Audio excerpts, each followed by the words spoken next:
5월 셋째 주거든요. 5월은 항상 뭐가 많죠. 모임도 많고 행사도 많습니다. 어린이날, 어버이날, 또 이번 주 중에는 스승의 날도 있었고, 또 5월이 되면 이런저런 가정 행사도 있고 결혼식도 이런저런 소식도 들려옵니다. 주변을 둘러봐야 되는 그런 시절인데요. 이번 주 스승의 날을 지나가면서 또 우리 가정과 배움과 교육 이런 측면으로 저는 요 말씀이 좀 떠오르더라고요. 오늘 말씀 10절 말씀이죠. 그 세대의 사람도 다 그 조상들에게 돌아갔고 그 후에 일어난 다른 세대는 여호와를 알지 못하며 여호와께서 이스라엘을 위하여 행하신 일도 알지 못하였더라. 교육과 배움이 잘 안 됐던 모습을 사사시대의 초입에서 이 말씀이 기록하고 있습니다. 세대가 바뀌었죠. 여호수아가 죽었습니다. 여호수아가 죽은 건 그냥 여호수아가 죽었구나 정도가 아니라 이스라엘의 중요 핵심 리더십의 교체가 있어야 하는 시기였고, 단순히 리더십의 부재 정도가 아니라 영적인 계보에 커다란 구멍이 난 거예요. 다음 세대들이 그 신앙을 제대로 배우지 못하고 신앙의 단절로 말미암아 하나님을 모르는 상태, 하나님이 원하지 않는 상태가 된 그런 지경이 이른 거죠. 실상은 하나님을 모르진 않았습니다. 그렇지만 하나님이 이 정도 수준이면 얘네는 나를 모르는 거야 라고 한 부분이나 마찬가지예요. 저는 이러한 모습이 사실 우리 시대의 모습일 수도 있겠다는 생각을 좀 해봅니다. 우리의 위기도 이것과 크게 다르지 않다라고 생각해요. 한국 교회의 위기, 신앙의 가정들의 영적 계보의 구멍들, 우리 집은 괜찮은데 정도가 아니라 주변에 둘러보면 사실 굉장히 심각하거든요. 한국 교회는요, 그 화려했던 시기를 뒤로 한 채 불과 수십 년 만에 지금 급속도의 쇠락의 길로 걸어가고 있습니다. 걸어가는 것이 아니라 뛰어가고, 아니 그냥 떨어지는 정도죠. 지난주 전국 목사 장로 기도회에 다녀왔습니다. 전국에서 4,500분 정도의 목사님들, 사모님들, 장로님들, 권사님들이 모여서 이렇게 기도를 하고 한 주간을 보냈는데요. 동기 형님 목사님, 나이가 조금 있은, 제법 있으신 저 아랫지방에서 목회하는 목사님을 만났어요. 그러면서 이런저런 이야기를 하는데, 우리 교회는 이렇게 사투리 쓰시면서 우리 교회는 다 어르신들밖에 없다야 막 이런저런 얘기하시고, 또 어떤 분은 그 지역을 이야기를 하시면서 우리 지역에는 80%의 교회가 금요 예배가 없어라고 말하시더라고요. 사실 저는 거기서 좀 충격을 받았어요. 교회들이 점점 그런 모임이 어려워진다는 거죠. 한 3년 전 한 통계에 의하면요, 한국 교회의 3년 전 통계인데도 50%가 주일학교가 없다라고 하더라고요. 그러니까 이게 지금은 더 심화됐겠죠. 코로나 지나면서 교회들의 숫자가 줄어들고 있으니까요. 굉장히 심각한 상황입니다. 한국 교회는요, 마냥 낙관론을 이야기할 수 없어요. 우리가 복음이 있기 때문에 하나님께서 이끄십니다라고 하는 이야기는 정말 소중하고 중요한 이야기인데요, 자성의 목소리 그리고 반성의 되돌아봄과 쇄신의 결단이 없으면 이건 그냥 허무한 꽹과리 같은 소리죠. 그냥 공허한 말장난이 될 뿐입니다.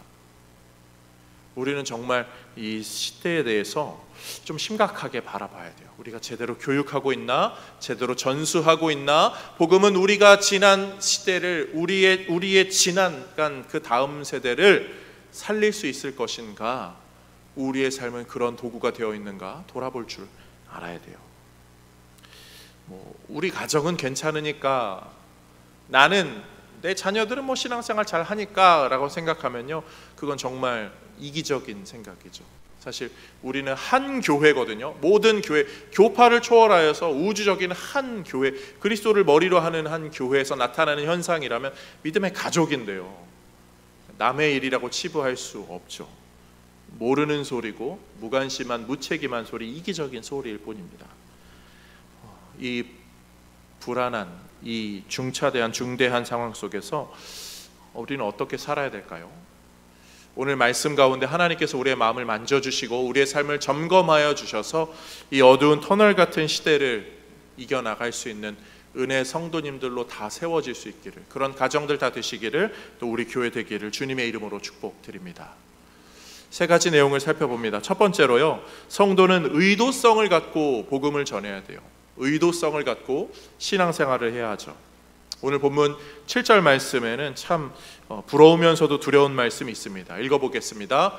백성이 여호수아가 사는 날 동안과 여호수아 뒤에 생존한 장로들, 여호와께서 이스라엘을 위하여 행하신 모든 큰 일을 본 자들이 사는 날 동안에 여호와를 섬겼더라. 아멘. 이스라엘 백성들 광야 40년 동안에 하나님 함께 하시고요, 가나안 땅에 들어가면서 정복 전쟁이 있었죠. 그 가운데 여호수아가 살아있는 동안, 또 그리고 하나님께서 그 행하심을 본 사람들이 있는 동안에는 이스라엘 백성들이 하나님을 잘 섬겼습니다. 그런데 이것은 좋은 본이기도 하지만 동시에 아주 좋지 않은 반면 교사죠. 그때 살아있는 동안까지만 잘 섬겼더라니까요. 그 후대는 제대로 서지 못한 거예요. 그 후대가 제대로 세워지지 못한 것. 누구 책임이죠? 후대의 문제이어서 후대의 책임일 수도 있지만 선대가 제대로 전수하지 못한 선대의 책임이기도 합니다. 우리 시대의 한국교회 그 화려함 그 뒤에 찾아오는 이 시대의 소외됨, 아니 아주 작아짐은 윗세대의 문제이기도 하고 우리 동시에 우리의 잘못이기도 한 거죠. 우리 다음 세대들에게 물려줄 교회를 떠올려 본다면 우리는 더 중요한 책임을 지고 있는 거예요. 그런 면에서 우리는 어떻게 신앙생활을 해야 될까요? 저는 이 질문에 의도성이라는 답을 좀 드리고 싶어요. 의도, 뜻, 의자에 그림 도자잖아요. 어떠한 그림을 그린 상태를 그것을 전달하는 거죠. 그냥 하는 게 아니라 어떤 의도를 갖고 뭐든지 해야 한다는 거예요. 삶을 살아갈 때 성도들의 마음속에는요, 복음 전파의 의도가 짙게 깔려져 있어야 됩니다. 그래서 그것을 위하여서는 다른 것은 때로는 포기하고 때로는 한 발자국 뒤로 물러설 수도 있는 거죠. 지혜로운 장수가 전쟁을 할 때 어떻게 합니까? 승리라는 큰 그림을 그려놓고 그 그림을 위해서는 어느 순간에는 퇴각도 합니다. 어느 순간에는 나약한 것처럼 보이기도 하고 어느 순간에는 아예 병력을 보내지 않기도 해요. 의도가 있는 거죠. 의도가. 우리는 하나님의 의도를 좀 잘 기억해야 돼요. 그리고 하나님의 복음의 의도를 그려나갈 줄 알아야겠죠. 내 삶에서 내가 원하는 승리만을 자꾸 쟁취하는 게 복음적인 삶 아닙니다. 요즘 뭐 대선 기간이니까 이런 정치, 싸움 이런 문제에 대해서 사람들은 다 승리를 원해요. 한순간도 지고 싶어 하지 않습니다. 양보하지 않아요. 아주 그냥 모든 수단과 방법을 다 동원하죠. 세상은 그러하거든요. 세상은 승자의 기록이라고 하잖아요. 그런데요, 꼭 승자의 기록만은 아니에요. 패자는요, 칼날을 갑니다. 발톱을 날카롭게 하지만 아주 웅크리고 보이지 않고 다음 기회를 노리죠. 그리고 다음 기회가 오면 또 잡아먹고, 그런 일들이 늘 돌아갑니다. 그런 상황에서 우리는요, 늘 승리해야 한다, 늘 내 방법대로 이렇게 이겨야 된다, 저렇게 해야 된다, 그것이 아니라 지혜로운 장수이신 하나님의 방법, 그분의 의도를 잘 전달할 수 있어야 하죠. 그런 면에서 한국교회는요, 어떠하였습니까? 사실 승리주의에 많이 취해 있었죠. 확장해야 되고 키워야 되고 뭘 해야 되고 건물을 세워야 되고 사람을 많이 세워야 되고, 공교롭게 오늘이 또 임직식 하는 날이잖아요. 화려하게, 대단하게, 멋지게, 그리고 그 에너지를 자기들끼리 이렇게 무슨 뭘 조직하고 뭘 하고 막 신나게 막 이렇게 했던 거 나쁘지 않은데요, 하나님의 의도가 조금 거기에 빠졌던 것 같아요. 오늘 오후 임직식을 하는데요, 노회장 목사님이 오셔서 설교를 합니다. 다이게 항상 노회 정해진 법대로 하는 거니까 노회와 총회에서 그렇게 하고, 이제 선배 목사님들이 오셔서 권면도 해주시고 축사도 해주시고 이렇게 저렇게 말씀을 해주셔요.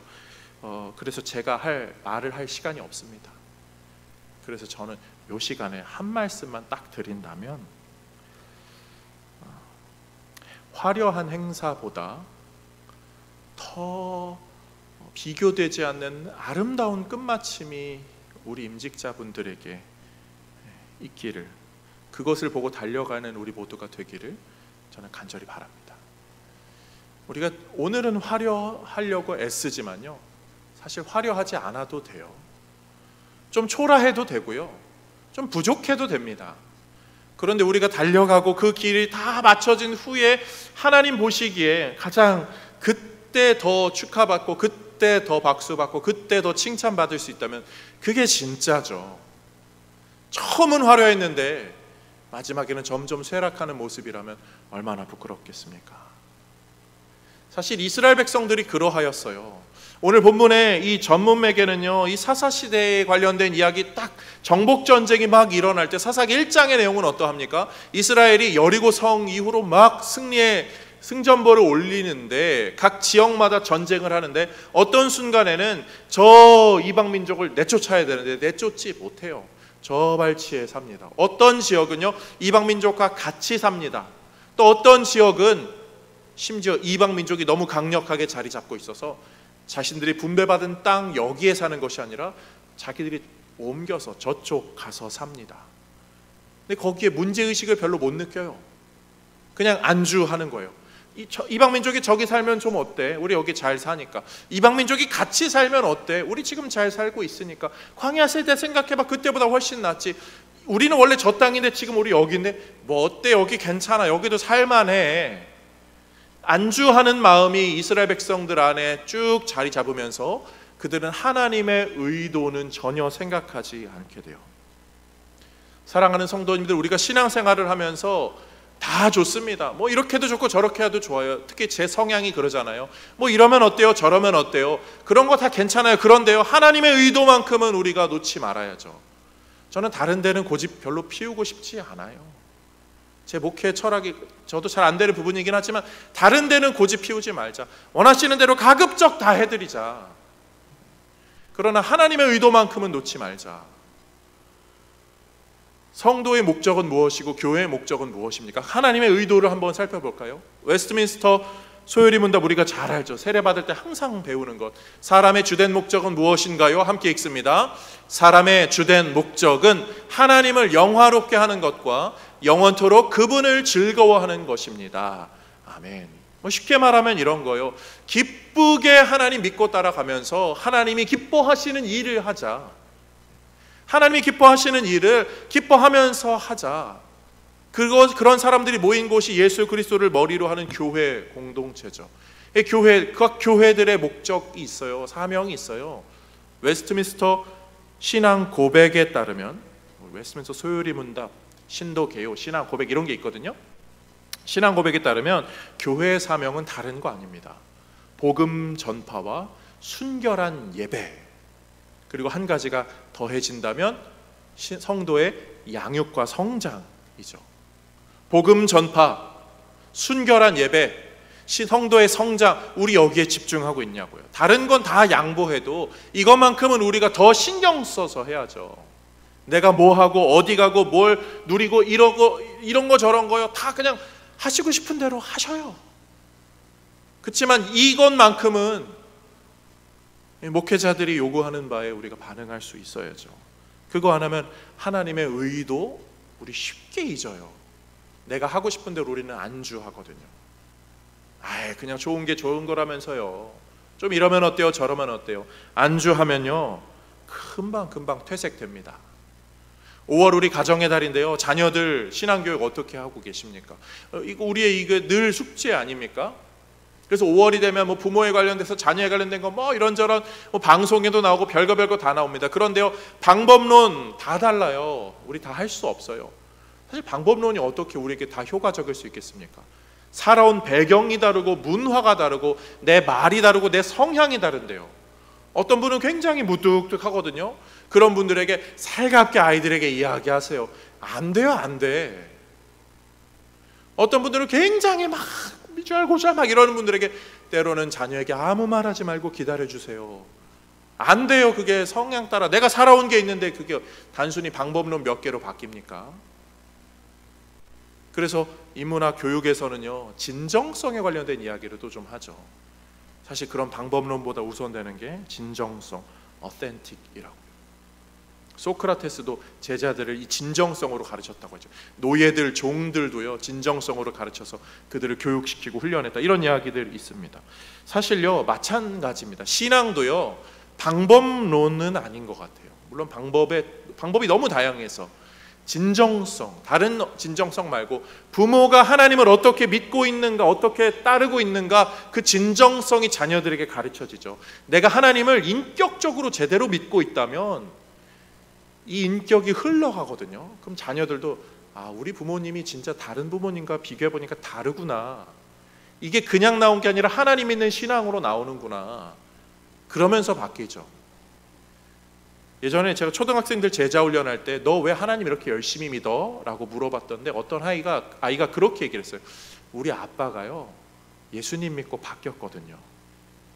그 전까지는 막 그냥 일반적으로 살았는데 예수님 믿고 아빠가 바뀐 걸 보면서 저는 그때 예수님 제대로 믿기 시작했어요.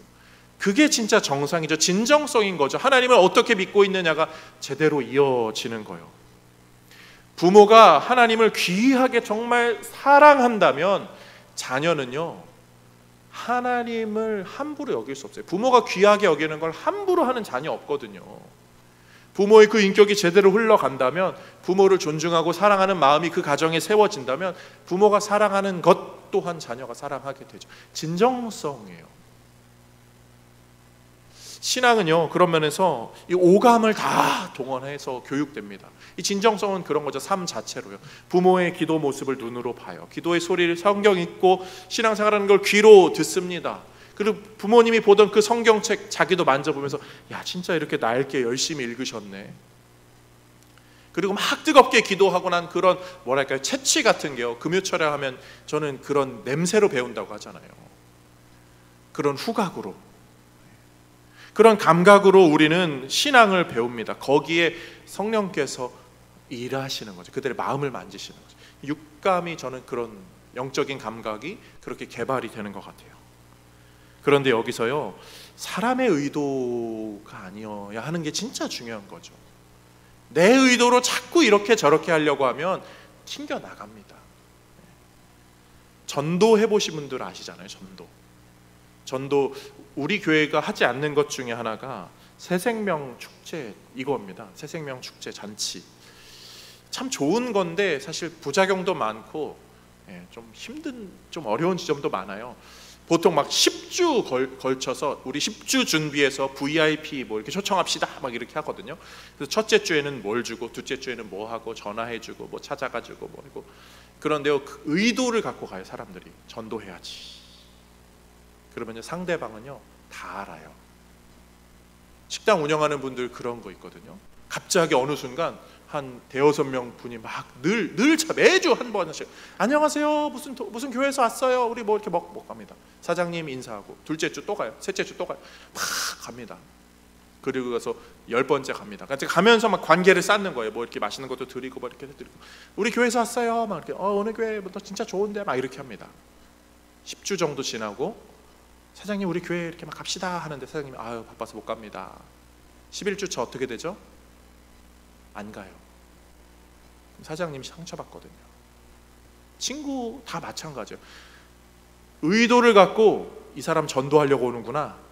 요즘은 다 알아요. 예전에는 이제 그런 게 잘 안 됐으니까 모르고 이렇게 또 이렇게 잘 어울리고, 물론 그 과정 속에서 친해지고 정말 잘 되면 좋은데요, 의도로 다가가면 사람은 다 알아요. 의도로 다가가면 사람은 정말 다 눈치챕니다. 눈치가 백단인데요.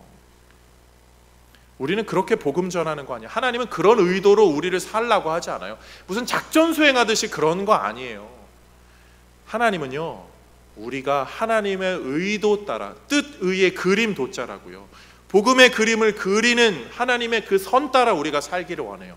복음이 나를 바꾸는 그대로 살기를 원해요. 그러면 내가요 그 그림의 한 작품이 되는 거예요. 한 지점이 되는 거예요.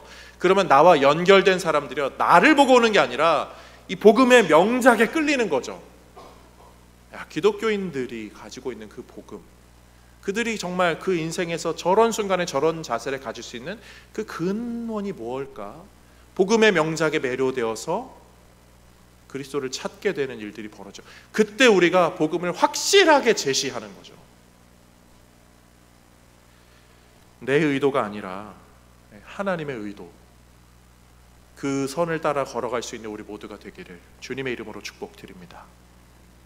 두 번째로요, 성도는 참 회개의 절박함으로 인생을 살아갈 수 있어야 합니다. 사사기 2장에서 여호수아가 죽은 이야기가 나오고요, 사실 여호수아가 살아있는 이야기, 죽은 이야기, 죽은 후대의 이야기까지 해서 본문이 포함하고 있는 이 시간대가 좀 깁니다.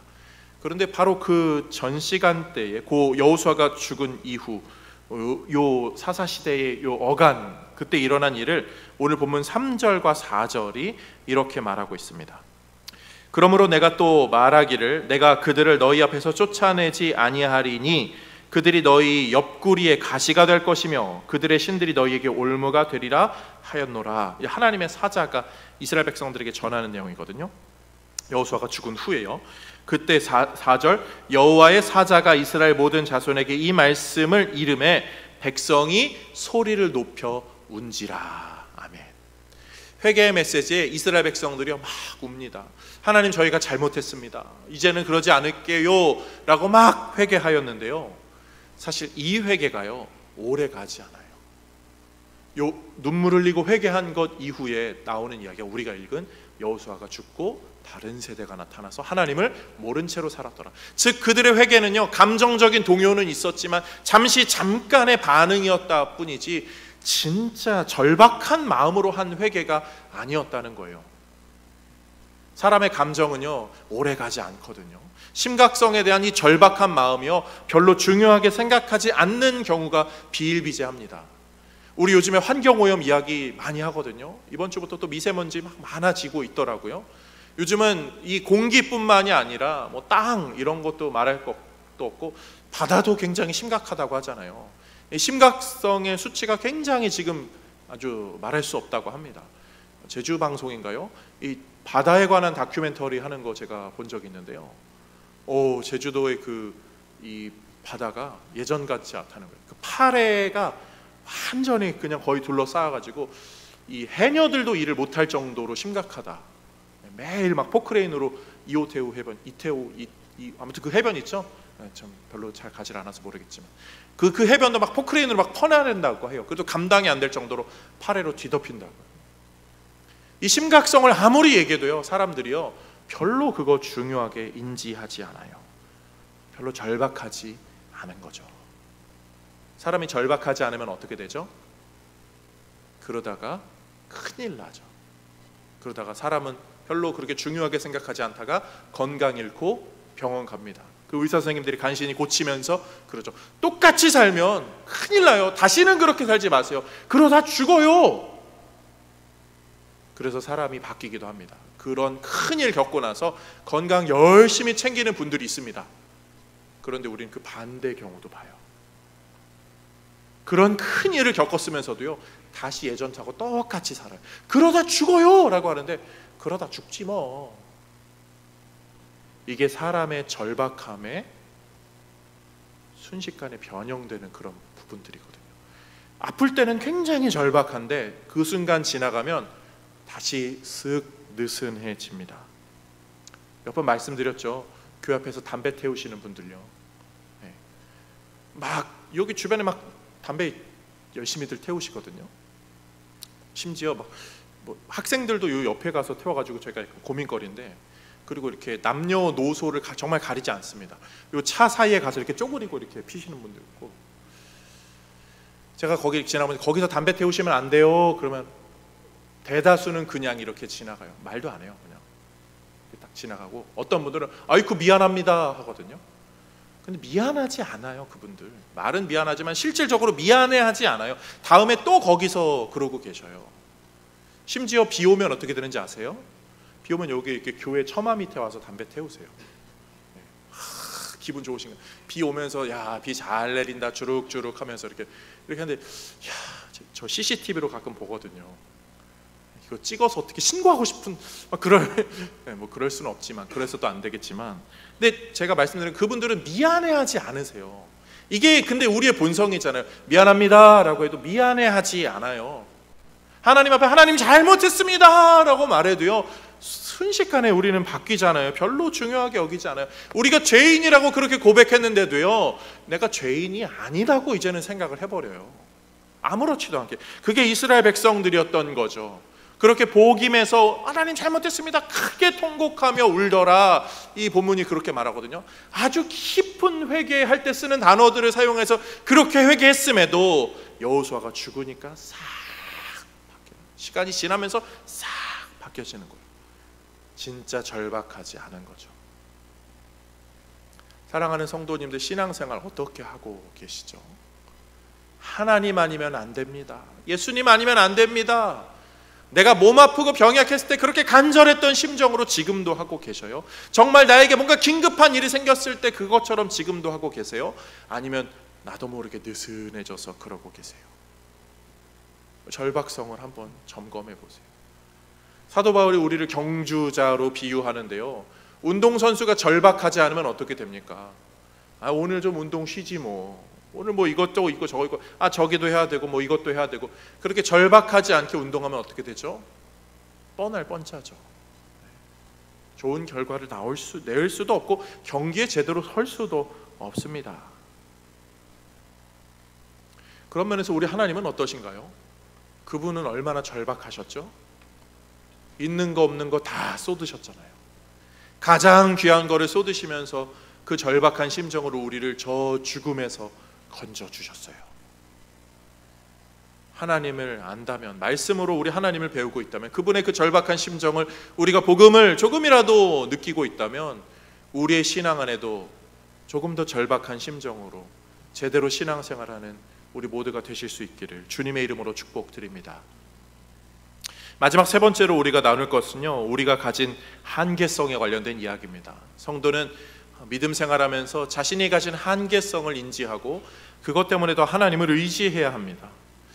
사사기 2장에는요 이런 아주 중요한 교훈의 이야기가 나오죠. 8절부터 10절 말씀. 여호와의 종 눈의 아들 여호수아가 110세에 죽음에 무리가 그의 기업의 경내 에브라임 산지 가스산 북쪽 딥낫 헤레스에 장사하였고 그 세대의 사람도 다 그 조상들에게 돌아갔고, 이 뒷부분은 아니까요. 여호수아가 죽습니다. 그리고 장사되죠. 에브라임 산지에 장사돼요. 여호수아는요 에브라임 지파 사람이거든요. 에브라임 지파는요 이스라엘이 이렇게 땅 분배를 받을 때 이 가운데의 한 부분을 받아요. 아주 그 맏형 역할을 여호수아가 잘해서 그런지 아주 좋은 자리를 받았죠. 그런데 여호수아가 죽고 거기에 장사됩니다. 그리고 나서 사실 에브라임 지파가 해야 할 일들이 있어요.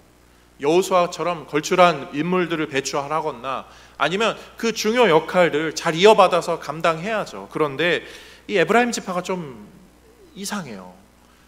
사사기 8장과 12장 1절씩 보면은 이렇습니다. 8장 1절. 에브라임 사람들이 기드온에게 이르매, 기드온 때죠, 네가 미디안과 싸우러 갈 때에 우리를 부르지 아니하였으니 우리를 이같이 대접하면 어찌 됨이냐 하고 그와 크게 다투는지라. 미디안 전쟁에서 있었던 일이고, 12장 1절이요.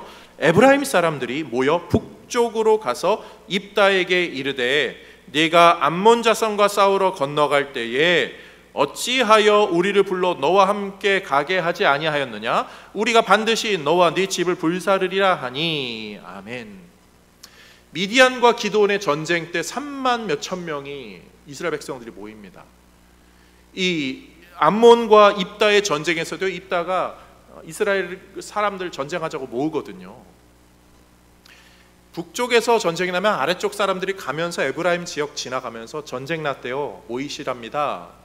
소식을 모를 수가 없어요.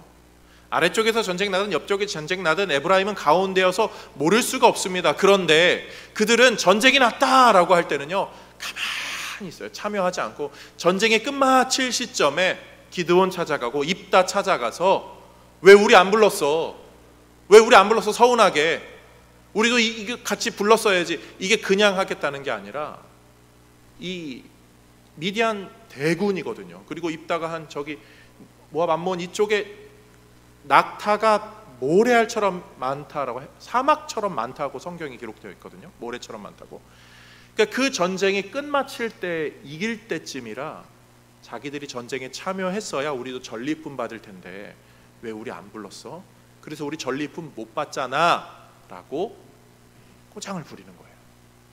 에브라임이 그렇게 변한 거죠. 진짜 얄밉잖아요. 우리 요즘 드라마에 그런 사람 나오면 많은 사람들이 되게 싫어하거든요. 지난주에도 자꾸 드라마 얘기해서 죄송하지만 드라마 할 때만큼 눈이 반짝일 때가 없더라고요. 그 언젠가는 슬기로울 전공의 생활이라고 의사 드라마, 병원 드라마 요즘 인기를 끌고 있습니다. 오늘이 마지막 화랍니다. 벌써 끝날 때. 근데 그게 시즌 1, 2, 3 이렇게 이어지는 거잖아요. 근데 시즌 초반부터 지금 거 못 봐도 예전에 거 보신 분들 중에 그런 분 있어요. 명은원 선생님이라고 계세요. 명은원 선생님이 어떤 분이냐면 아주 그냥 간사해요. 막 옆에서는 막 야근하고 막 난리 나고 정신 없어서 막 일 바쁜데 몸이 안 좋아서 이러면서 싹 빠지는 거 있잖아요. 그런 사람들 있잖아요. 아주 중요하고 바쁠 때는요 같이 막 해야 되는데 그때는 뭐 급한 일, 제가 수술실 들어가느라 거짓말 살살 하면서. 그분 그 공식 그 SNS 계정에 죄송하다고도 이렇게 써놨더라고요. 사람들이 하도 찾아갔나 봐. 그 정도로 미워하는 거죠. 근데 에브라임 지파가 지금 그러고 있는 거예요. 여호수아 세대 그 맏형의 그 일은 전혀 하지 않고 뒤에 있다가 교묘하게 얼마나 이 사기치는 그런 모습, 말 그대로 괴물이 된 거죠. 어떤 일이 있은 후요? 여호수아가 죽은 후요. 우리가 가진 한계점이 여기 있습니다. 아무리 우리가 잘 해놨어도요, 우리가 죽은 뒤에는요 어떻게 변할지 몰라요. 잘 가르치고 아무리 잘 이렇게 해도요, 우리가 죽은 뒤에 어떤 일이 벌어질지 모른다. 부자는 몇 대를 못 간다고 하죠? 3대 못 간다고 하죠. 기업도요 100년 넘은 기업이 흔치 않아요. 우리의 시대는요, 사람은 결국 죽는데 죽음 이후에는 그 영향력은 너무나 급속도로 쇠락합니다. 이름을 남기고 뭐 가죽을 남기고 뭘 남기든 아무리 뭐 좋은 걸 남겨도요 그 오래 갈 수 없습니다. 우리는 그런 연약한 한계를 가진 존재예요. 그러면 우리는요 어떻게 우리의 다음 세대를, 우리의 자녀 세대들을 믿음으로 키울 수 있을까요? 우리가 할 수 없어서 그래서 예수 의지하는 거잖아요. 사실 나는 못해도 우리 주님이 하시도록. 우리가 주님이 하신다고 하는 건요, 우리 주님을 소개해 주는 거예요. 주님을 가르쳐 주는 거죠. 우리 예수님 어떤 분이세요? 우리 주님은요 죽음을 이기신 분이세요. 죽음을 이기시고 영원을 약속하시는 분이셔서 나는 죽어도 주님은 영원의 그 영향력과 효력을 우리 자녀들에게 보여주실 수 있는 분. 그래서 우리는 주님을 의지하는 거죠. 그리고 우리 주님은 어떤 분이십니까? 요한복음 8장 29절 말씀 이렇게 말합니다. 나를 보내신 이가 나와 함께 하시도다. 나는 항상 그가 기뻐하시는 일을 행함으로 나를 혼자 두지 아니하셨느니라. 아멘. 예수님은요 하나님과 늘 함께하는 분이셨어요. 삼위일체 하나님은 늘 동행하는 한 분이시죠. 함께하는 하나님인데 예수님으로 말미암아, 성자 예수님으로 말미암아 우리에게 그 함께함에 초대되는 은혜를 누리게 하셨어요. 그래서 우리가 죽고 하나님 나라로 가게 되면 하나님의 그 영원함에 초대되는 거예요. 그분과 함께하는 거죠. 그분은 함께함의 은혜를 자신만 누리는 것이 아니라 아버지가 나를 혼자 두지 아니하신다는 것을 우리에게도 적용케 하셔서 우리도 혼자 남지 않도록 우리와 늘 동행해 주시죠. 그래서 성령 하나님으로, 말씀으로 우리와 늘 동행하여 주시는 은혜를 믿는 자에게 허락해 주세요. 그래서 우리는 떠날지라도 우리 자녀들에게 말씀만큼은, 복음만큼은, 예수님만큼은 전해주려고 하는 거예요. 교회에 못 나와도요, 멀리 떨어져 있어도요, 다른 건 몰라도 너가 교회를 지금은 못 나오는 실정이 있을지라도 예수님만큼은 너가 좀 더 알았으면 좋겠다. 나도 내 평생 예수님을 알아가면서 더 많이 못 알아가서 아쉬움이 있지만 너가 늦게라도 예수님을 알기를, 그리고 조금 더 깊이 알기를, 그분을 알아가는 게 얼마나 큰 인생의 기쁨이고 다른 어떠한 것보다 소중한 것임을 너가 알았으면 좋겠다. 너가 지금 손에 쥐고 있는 것 썩어질 거고 사라질 거야.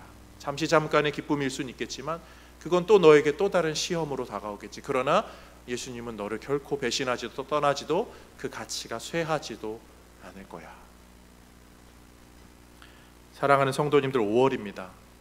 가정을 위하여, 자녀들을 위하여 기도를 안 할 수 없는데요, 우리의 인생에 내 의도로 자녀 키우기보다 하나님의 의도, 우리를 향한 하나님의 의도는 무엇일까?